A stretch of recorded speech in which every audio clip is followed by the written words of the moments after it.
Good morning to all of you guys. Today I'm going to share to you about the ancient calendar of ancient Filipinos before the Spaniards came here.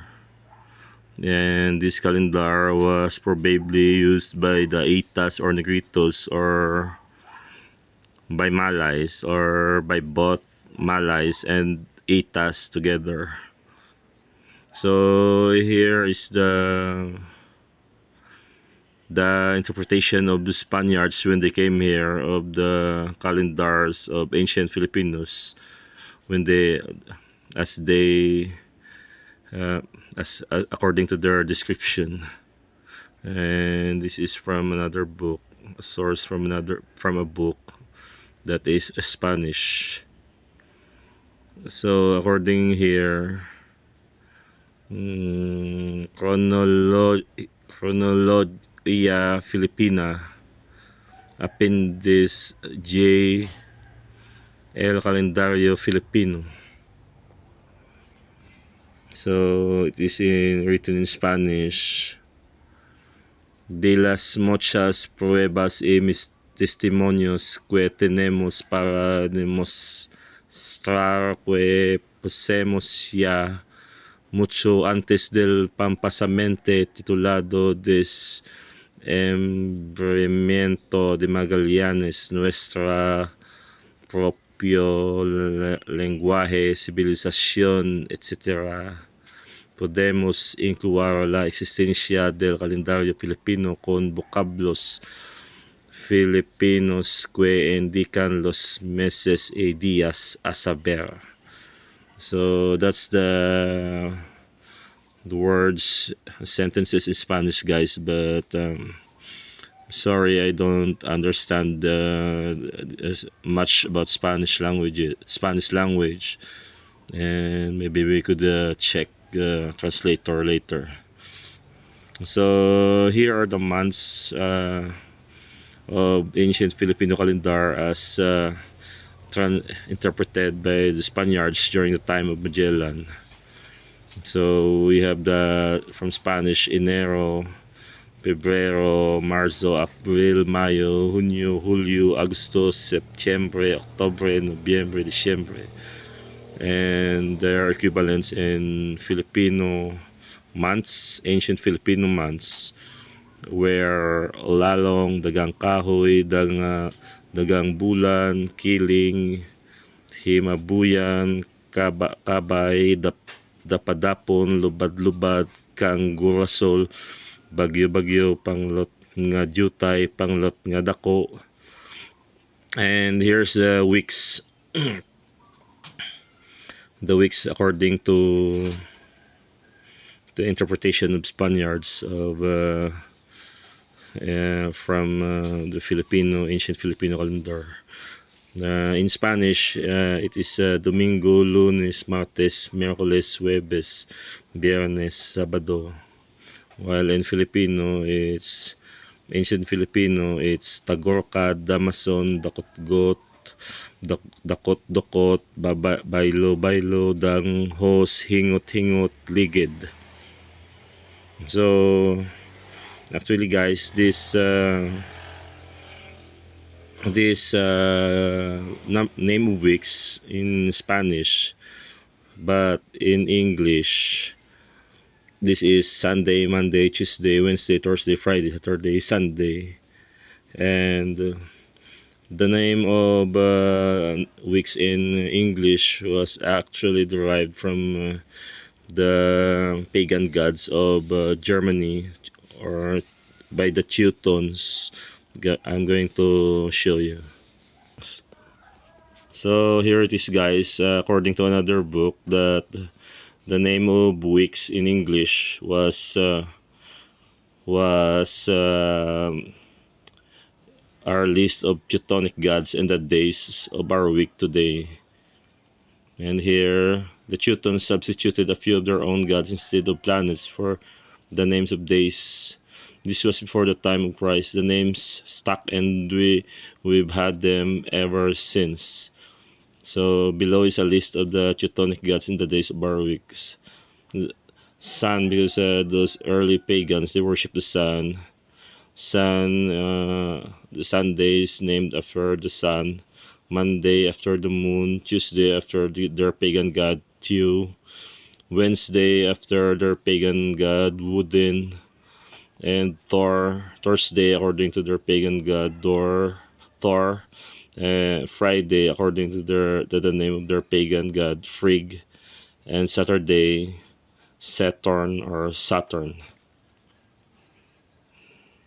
So back to our ancient Filipino calendar, guys. Here we have another source from another history book, the ancient calendar. Did you know that the ancient Visayans had also their own time reckoning? The ancient Visayan calendar. Evidently, the ancient people of Panay had thorough knowledge on how to tell their own time.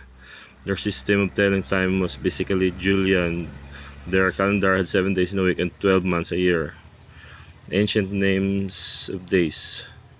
So just like the Spanish, just like the here from our first source. Here, Mondays is told as Tigburungkad or starting day. Tuesday, Dumason or next day.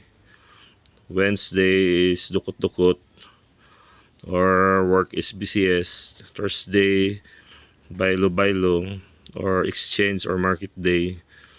And Friday is Danghus, means rushing the work. Saturday means hingot, completing the work, and Sunday means ligid or rest day.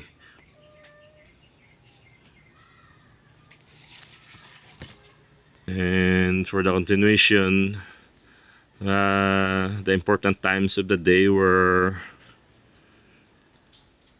Butlak Adlaw or daybreak or dawn at 6 a.m. and then Tigaritlog or time to lay eggs at 10 a.m. Udto Adlaw or tupong midday at 12 noon. Huyog Adlaw early afternoon at 2 p.m. Tigbarahog or time to feed a pig or 4 p.m. and Sirom twilight 6 p.m. Tig-iyapon supper time. Tig-baranig sleeping time 10 p.m. Unang pamalo about midnight 10 p.m.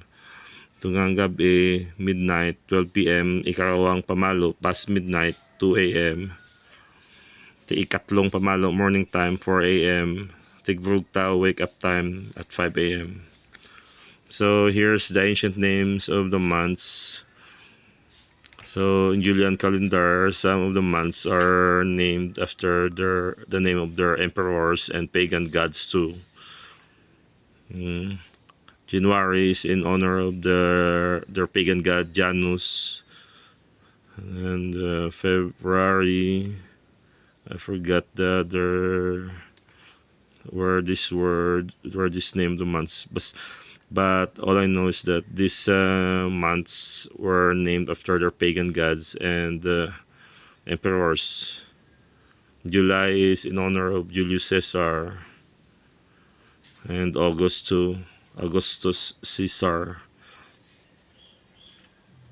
So here, the equivalent of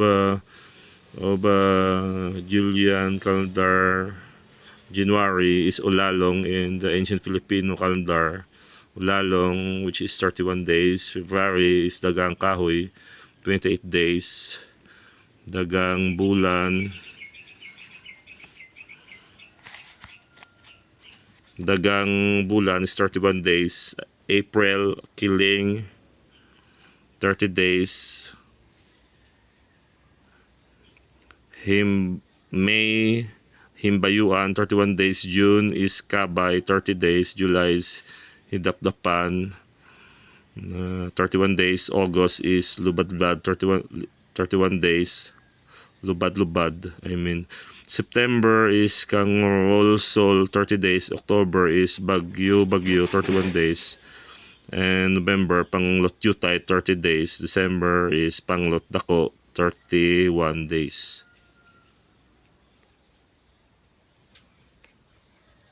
So that's it, guys.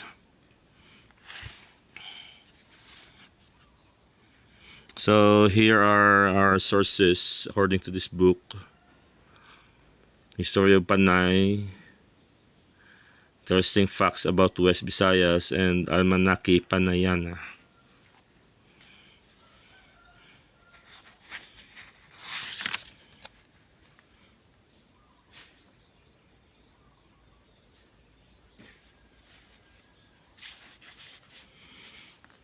So that's it, guys.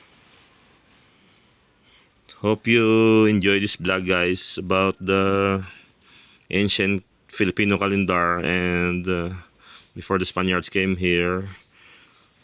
And next time I'm going to discuss to you about the most ancient calendar in the world, the first ever calendar, and this is for now, guys. Hope that you have learned about this blog, and you have learned and gained knowledge about this ancient months or calendar of Filipinos, ancient Filipinos, that was probably used by Itas or Malays or both of them. And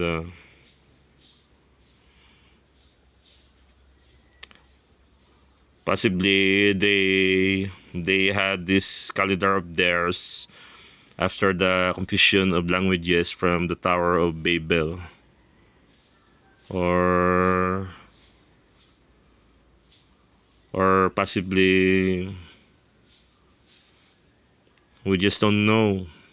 Maybe after the confusion of languages from the Tower of Babel, and ancient civilizations like the Sumerian civilizations and the others, the Mayans, they also had their calendars. But I believe that they were able to count time because there was the very ancient calendar since from the beginning, and people had knowledge of calendar after the Tower of Babel, after the confusion of languages.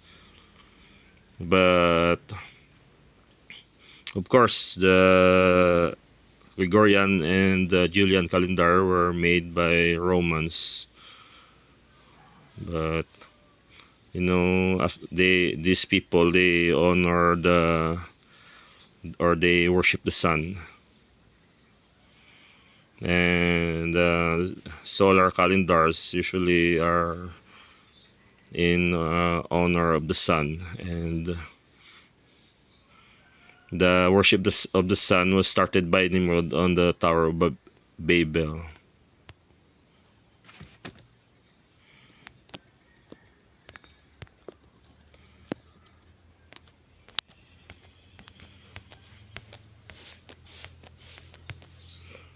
So guys, my cell phone got stuck up. I'm going to share to you next time about the most ancient calendar from the beginning of history. And I just hope you enjoy this vlog, and please don't forget to like, share, and subscribe, guys. And love you all, guys. See you in our next video.